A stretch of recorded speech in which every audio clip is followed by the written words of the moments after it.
So, we're here in Birmingham, we're talking about Christmas karma, but I want to say that I am just thrilled to be with the legend, Mr. Mohammed Ayyub, who was there with me when I first started my career here in Birmingham. Not a lot of people I can say that about. But do you remember that time in WM? I remember when we were very young. You had just left college and joined us as correspondents. I was in the newsroom. In the newsroom, yeah. And you were doing this show on WM East with and West with Anita Bala. East and West, that's right, with Anita Yeah. Bala, yes. We've been doing it since 1971. 71, my I God. started the first one for Yeah. any local radio station for the BBC on 4th July 1971. Wow. But I was like this cub reporter, and I remember meeting you both. Was it Thursday night you had your show? We had 3 nights. 3 nights, that's right, yes. So I can't remember that very clearly. What do you remember about me? And did you ever think that I was going to end up making films? Well, I never thought that you would be doing films because you have made great strides and you are now a legend, I think. Oh, bless you, the bless first Asian woman who went to the Hollywood, and made a great name. You are an iconic figure in the Asian community, for the women especially. You have always fought for women power. Oh, thank you so much. But And you you know are what? still the same bubbly and funny and simple. Bubbly and funny, that's what I was. And that same female has gone to your head. No, can't go. Why should they go to your head? We're the same. I think it's 40 years nearly. When Is we it, started. bloody hell, it's the 80s. It was the 1986, 87. So it's nearly 40 years, nearly 40 years. But last time we met was 4 years ago at my home. We did. I came to your house. Yeah, Your every house. time. Yeah. So one of the things that was super important to me, and why it was so fantastic to meet you, was because of your store, Oriental Star. I mean, that was like a treasure trove, right? That's right. And you were there. I mean, that store was much older, obviously, than from when I came to Birmingham. What year did you open that? 1966. 1966. That Look was at the that. first music shop in this country. Really, it was the first one because we used to go to Vindley's in Southall, right? They all used to buy records from us. Did they? We were the distributors for the Asian music throughout the UK and Europe even. Well, I remember going into that shop and just being mesmerised That's right. because my dad used to love old songs, right? Biju Bawra, all the Muhammad Rafi classics, Kishore Kumar, Talat Mahmood, all that. And you had like all these albums. But at the same time, what was amazing to me was you were at the cusp of the whole, what we call the whole Bhangra movement in the 80s, right? Well, I was lucky enough to start the Star label in 1969 with Bhujangi group. Yes, Bajungis, that's Kuljit Bamra, right? Yeah, Bhujangi, and then an I Sangeet Party, mere lutf karte angani meri koshi hogi tangani fir sir Yeah, who was that? Who sang that? Badnaam. Okay, yeah, that was And a it was bit remixed- rude, those it was- lyrics, It was but remixed by Sathi group, okay. if you remember. Yeah, I don't remember that. That Yeah, was a yeah. bit before my Yeah, time, yeah. but No, in the 80s they were remixed. but I think what I remember seeing a LARP in Hounslow Civic Centre in around that time. Before I came to Birmingham, I remember that. But what I remember is like you were at the forefront of Malki Singh, you know, Golden Star, right? Malki Singh came to us in 1987, Yeah, came from India yeah. and didn't have any records or any music recordings. So the first recording we did was a traditional recording where Gurinder Chadha, I think, That's which right. was used later on in Yeah. like Beckham. Yes, And yes. that was an iconic recording, really. And it was done at Zara Studio in Birmingham Right. and Boston. Where we did Nusrat Fateh Khan and other artists, Ghulam and Yes. Al-Muhar, Shokari, etc. All the big artists we recorded there. Also Bali Sagoo. Bali Sabu was at Coventry, Kevin Studio. Yes. So Yeah. Bali was, I remember this because I'm very close to Bali. and Bali came to you and asked you for all of Malkit's songs. Actually, Bali and his father Yeah. we were working together in Oh 1960. yes, his father had a 65, production. Yeah. Sam Sagu. Yes, and, Sam Sagu, Then yeah. we were 1 year old then. We Right. used to go to his home and sit together. He was a musician, his father. Had a group called Musafirs. The first group who ever made records, 70 records at least. Right. They were film tunes. And we used to sit together and enjoy music because they used to play on small. Yeah, I've seen pictures of them. They're like the Beatles or something, aren't they? They look I like bought him that. the first harmonica. Okay. Wow. And Belly used to listen to whatever was being played there. Yeah. And in 80s, he was doing bootleg for West Indian music on pirate stations in Birmingham. Yeah. I said, Big reggae fan. Yeah. As was I. I said, why don't you come and do something for the Asian music, for the Punjabi Bangla? Is that right? Yeah. And that's how I gave him the tracks for the Matisse and Shejmaro. Yeah. So that The first, Ragamuffin mix yeah. was kind of his first Yeah, track, right? yes, And so yes, that's yes. all Malkit songs in Yeah, there, definitely. but also great reggae songs Yeah, in yeah, there. yeah. Gunshot, I mean, Forward and all that. And then came Stark Ready, Yes. Their Long Waja. Yes, so what happened was I was in Southall and I used to go to Viddies, and I went into Viddies one day just looking for what was going on when I was making Bardi on the beach. And I was writing the script at that point. And Mr. Viddi, I said to him, "Kuch nawa niklaya, anything new that I should know about?" And he said, "Oh yeah," he said, "Ha, Birmingham da munda hai, oh vi tode vagar puttiya sidhiya cheezan pasand karda." Like this boy from Birmingham, he's like you, he likes things that are all a bit different and mixed up. And he gave me Star Crazy.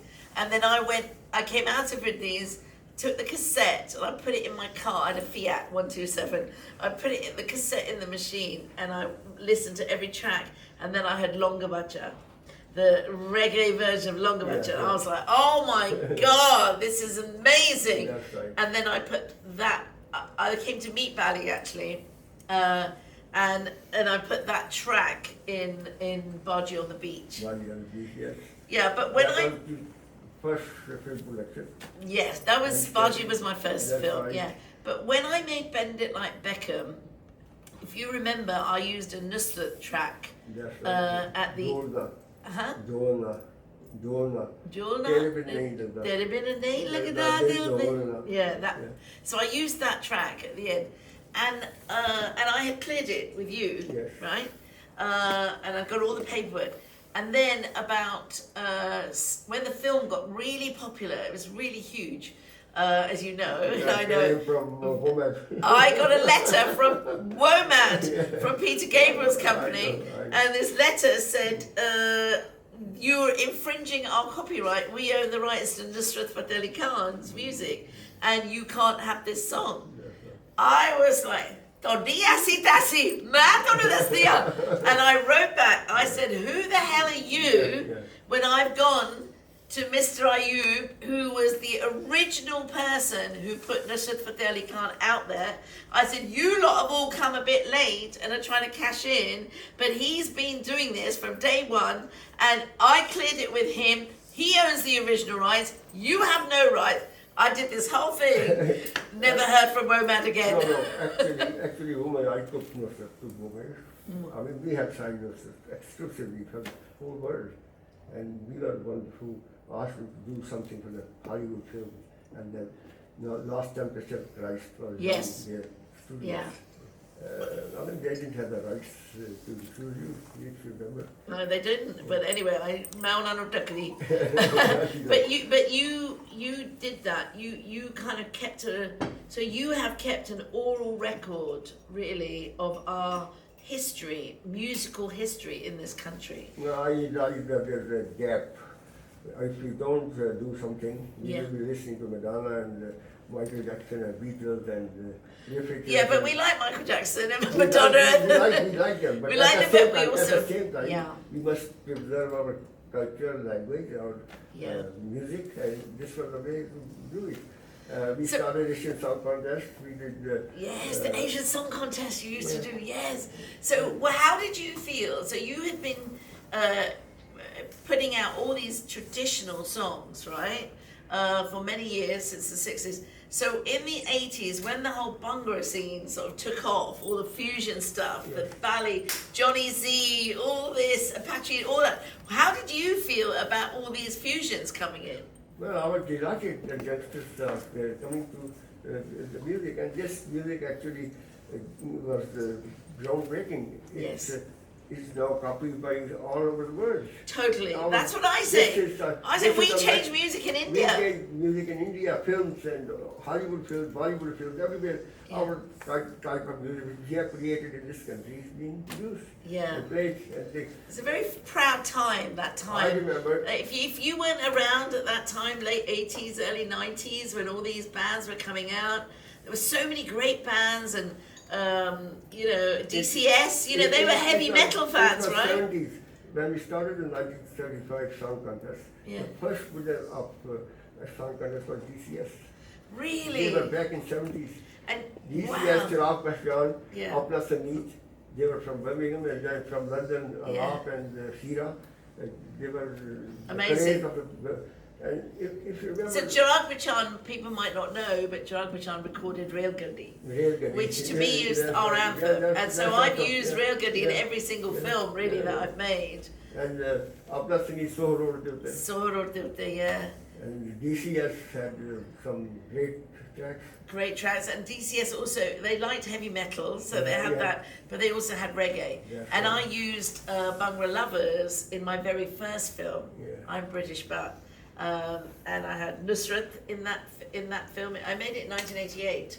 It's on BFI iPlayer, but the music in that is, it's Hole Hole, it's Hira, it's Marchrappa is in there, Yeah, Nusrat is in there. Oh my God! So many bands of. It was the first film really that looked I at. can't remember the names of the bands, but there are some of them, DCS And Real Gandhi, of course, Real Chirag Gandhi Bachchan. and Anamika and Juba. And, Oh, Ajuba! I loved Ajuba. They were copying Ruby's. They did Yeah, reggae yeah, tracks. they did. Do you know, I lost that album. I had a cassette of Ajuba. I want to get that album again. That was so good. That's right. That reggae album And they the did. Bollywood, actually.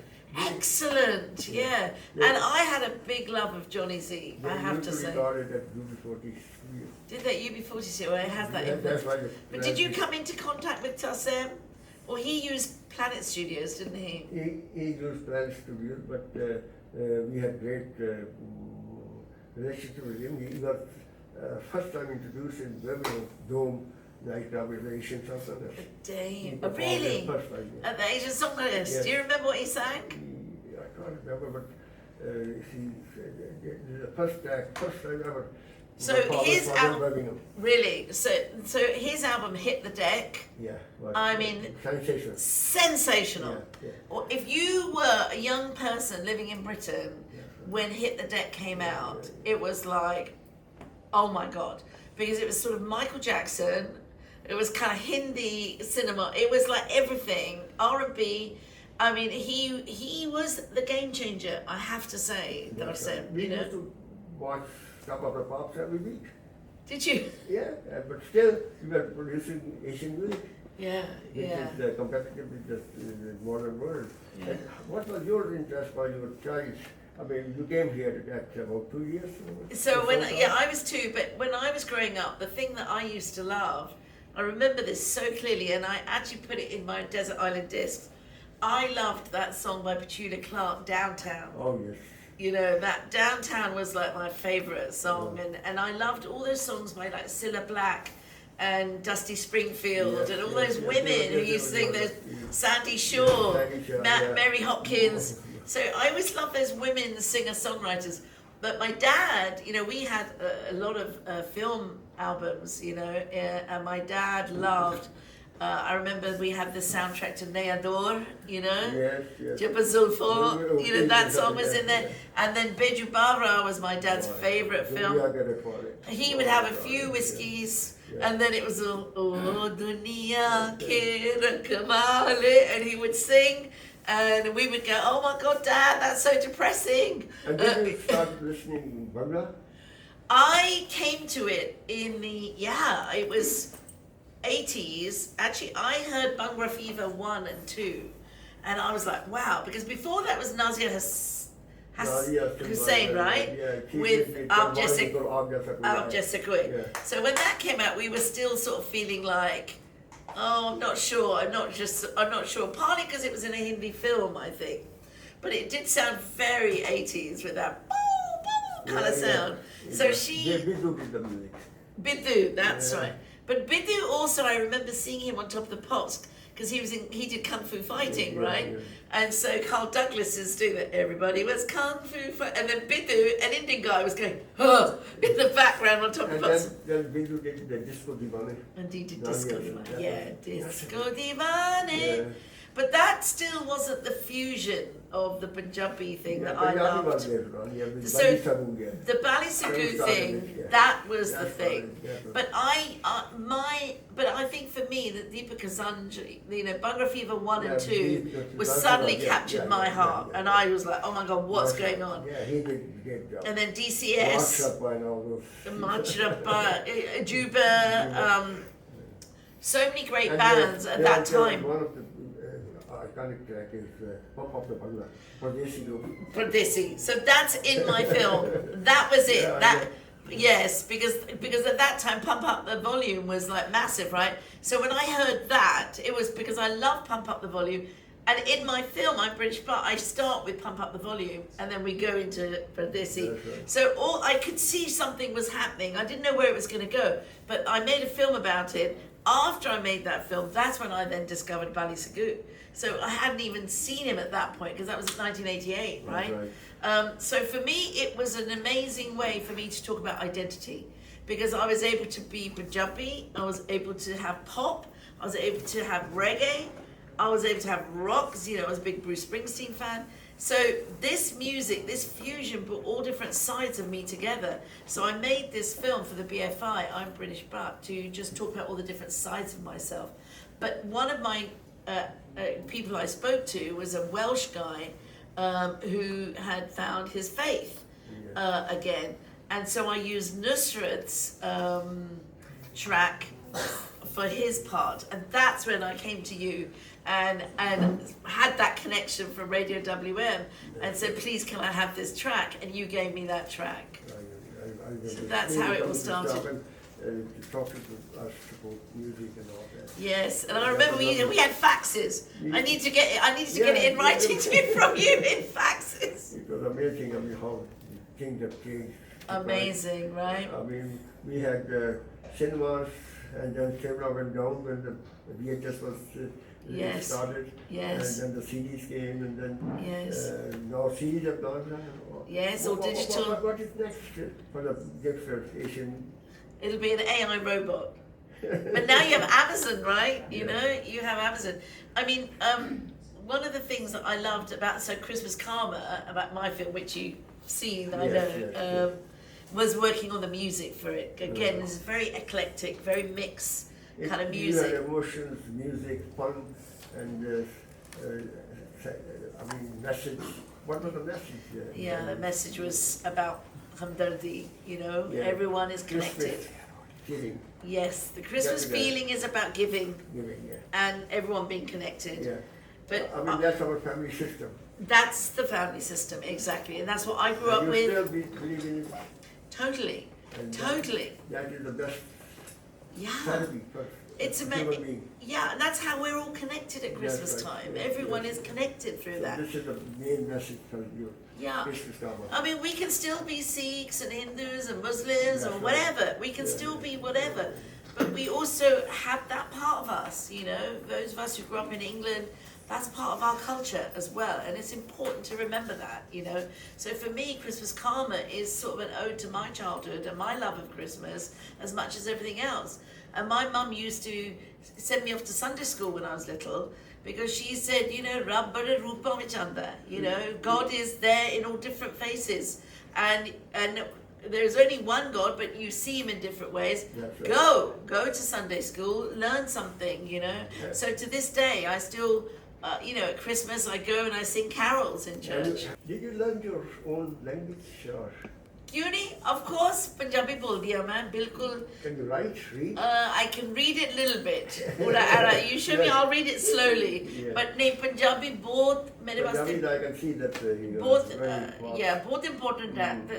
ਮੈਨੂੰ ਲੱਗਦਾ ਹੈ ਹੁਣ ਇਹ ਜਿਹੜਾ music ਸਾਰੇ ਬੱਚੇ ਸੁਣ ਰਹੇ ਨੇ ਨਾ, ਮੈਂ ਹੁਣ ਦੇਖਦੀ ਆ ਇੰਟਰਨੈਟ ਤੇ ਜੇ ਸੁਰਿੰਦਰ ਕੌਰ ਦੇ songs ਆ ਗਏ ਨੇ ਵਾਪਸ, ਹਨਾ ਕਿ ਸਾਰਿਆਂ ਦੇ ਪੁਰਾਣੇ ਸਿੰਗਰਸ ਦੇ songs ਵਾਪਸ ਆ ਰਹੇ, ਐਂਡ ਮੈਨੂੰ ਲੱਗਦਾ ਹੁਣ ਇਹ ਮੈਂ ਤਾਂ second generation ਸੀ, third generation, fourth generation, ਉਹਨਾਂ ਨੂੰ ਨਾ ਇਹ ਗਾਣਿਆਂ ਨਾਲ, ਇਹ music ਦੇ ਨਾਲ ਉਹਨਾਂ ਦੀ ਬੋਲੀ, ਹਿਸਟਰੀ ਤੇ ਬੋਲੀ ਵਾਪਸ ਆਈ ਹੈ.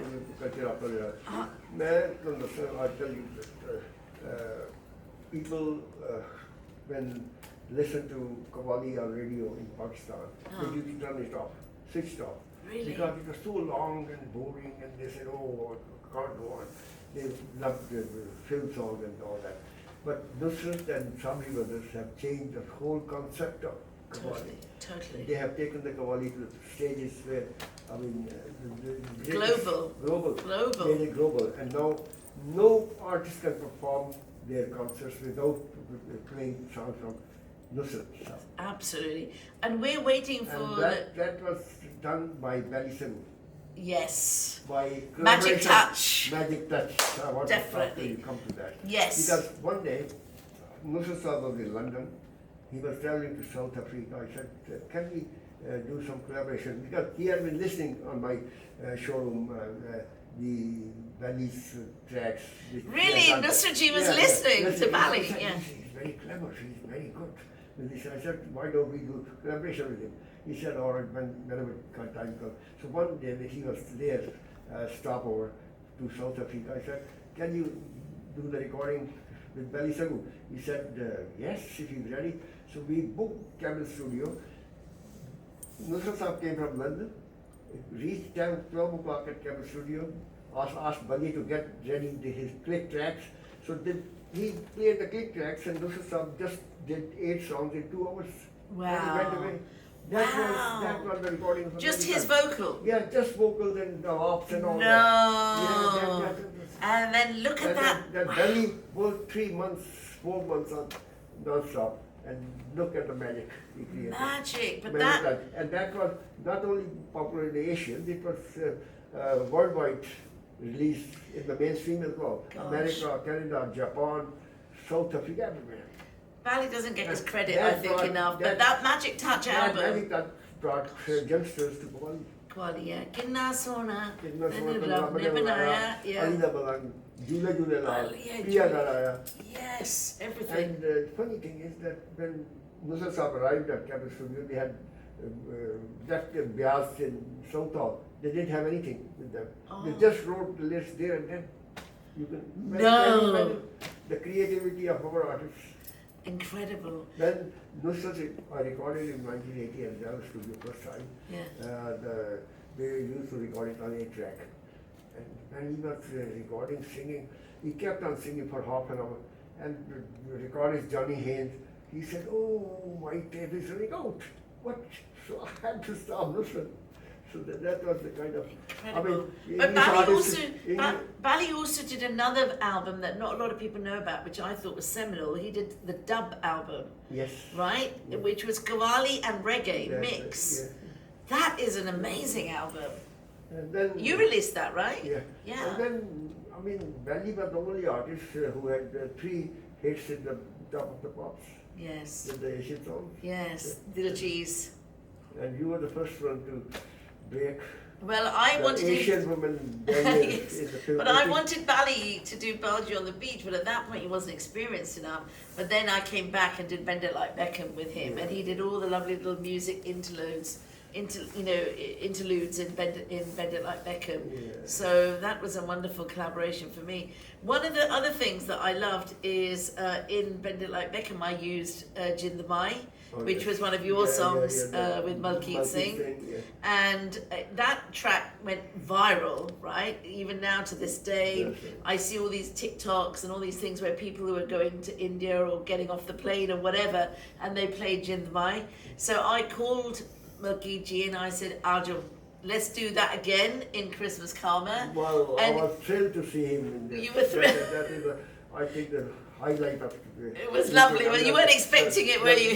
The culture mix, English and Punjabi and all that. Yes, well, so in that song, we're singing, he won't wish you a Merry Christmas because that's the first Scrooge is a conduced, right? Yeah. And then he comes in, but he didn't want to do the old version. That's right. So Malkeet rewrote Right, Jind Mai yeah, as a yeah. Christmas version. That is And it's so That's beautiful, so right? I mean, you take inspiration from the classics, English classics. Yes. Jane Austen and John I do, Dickens. yes. And this one, Christmas Carol.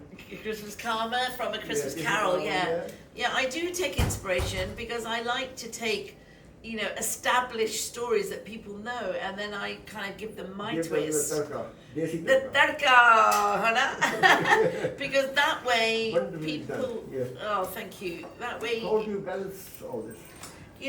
I just do it from inside. What is truthful to me? What works for me? Yeah.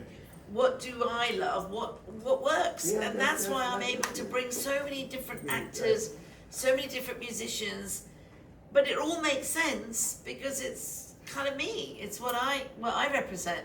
So I think it's important that you always stay truthful. And I want to really thank you. It's been an absolute honor for me. It is vitally, I feel honored to have this chat with Well, the you were there at the beginning. Holly Hollywood Oh. producer and director and storywriter and whatnot. Oh. I mean, you are genius. Oh, bless you, Yes, bless and you. you are- I've got a little gift for you. And, you are Do you like my really- jumper? Oh yes. There you go. You've got one. Oh, fantastic. Oh, I love it. I love I hope you wear it. Yeah. I must feel very proud and very honored to have this chit chat with you. I mean, you have given me so much time. I'm really thankful to Club Asia Radio and Anjam Rafiq Saab. Yes. Who has, Yes, Club Asia. I hope the provided Club this Asia opportunity. listeners appreciate Yeah, our they chat. will love it here. They will love it all And I over. hope, I'm going to put it out And what everywhere because message will- people all over the world who listen to our music don't often get a chance to hear the history of how it all started. Yeah. And I think it's important that, people, understand your history and my history with the music and how it's really formed me, definitely. And you've been very instrumental in being there for me And, right at the I'll beginning. tell you there have been people are making documentaries about our story. Even your elder sister. Yes. I mean, what message would you give to the budding artists who want to come into film or music? Budding artist, well, you've seen this Param Kaur, right? How amazing is she, the singer who's kicked off big time? I think my message is be authentic. Be authentic to who you are and your style and your own influences, because nothing beats that. I don't think it's good to copy other things. Just bring your own authenticity That's right. and truth to anything creative. Just be I yourself. tell you that Asian Song Contest, when we started, we had a condition that you can't sing an old song, you can't sing any tune which is published. You must have a new song, and that's how they started learning their music and create some new songs. And BBC used to record it on the television and would Yeah. play it. You had artists like Boy George and Gary Barlow singing. Yes, Gary Barlow, And yes, how Boy it George. was. I mean, any of the story which is your own experiences? Well, I really love Gary Barlow's ballads, and he writes beautiful songs. So working with him in the studio to write, particularly the song "Pain of the Past," that was an incredible thing for me. Boy George sang that song so beautifully as well. Pixie Lott, yeah, I mean Shaznay Lewis from All Saints. Like, I was lucky to work with so many artists, and then Jesse Sidhu and Mulkiji, Jesse you Sidhu know, and they Mulkiji. came in and And why you were on the television this morning, 40 years of his story. yes. ਅਸੀਂ ਸਾਰੇ ਬੁੱਢੇ ਹੋ ਰਹੇ ਆ ਯਾਰ ਕੀ ਕਰੀਏ So you are 40 years old. I'm still look very young, don't I? Same girl. Oh, Simple, same person, yeah. Laughing all the time. Oh, bless Smile you. on your face. Bless you.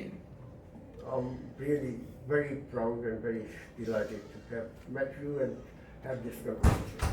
It was Thank you very so interesting, much. very, very. Thank you. The pleasure's all mine. Thank you. Thank you. See you again.